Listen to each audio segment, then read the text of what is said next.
நம்முடைய காவிரி நதிநீரை மேகதாது அந்த பகுதியில் ஒரு அணை கட்டுவதாக அங்கே இருக்கிற நீர்வளத்துறை அமைச்சர் மரியாதைக்குரிய சிவகுமார் அவர் சொல்றாரு.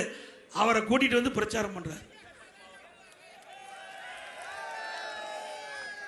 அவரை கூட்டிட்டு வந்து தமிழ்நாட்டுக்கு எவ்வளவு பெரிய துரோகம் சிந்திச்சு பாருங்க. இவர்களுக்கு அதிகாரம் தான் முக்கியம், நாட்டு மக்கள் முக்கியம் அல்ல.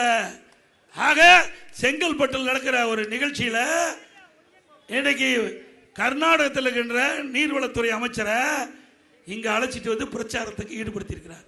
அவர் மேகதாது அணை கட்டிய தீர்வேன் என்று சொல்றார். மேகதாது அணையில கட்டிட்டா டெல்டா பாலைவனம் ஆயிரும். இப்படிப்பட்டவர்களுக்கு இந்த தேர்தலில் தகுந்த பாடத்தை பூட்டுவீர்களா? நல்லா சத்தமா சொல்லுங்க. எவ்வளவு கொடுமை! நமக்கு துரோகம் செய்கின்றவர்கள், நமக்கு வருகின்ற நீரை தடுத்து நிறுத்த வேண்டும் என்று சபதம் இடுகின்றவர், அவரோடு பிரச்சாரம் செய்கின்ற முதலமைச்சர் மீண்டும் ஆட்சி வருவதற்கு துடிக்கிறார். அதற்கு நீங்கள் சந்தர்ப்பம் கொடுப்பீங்களா?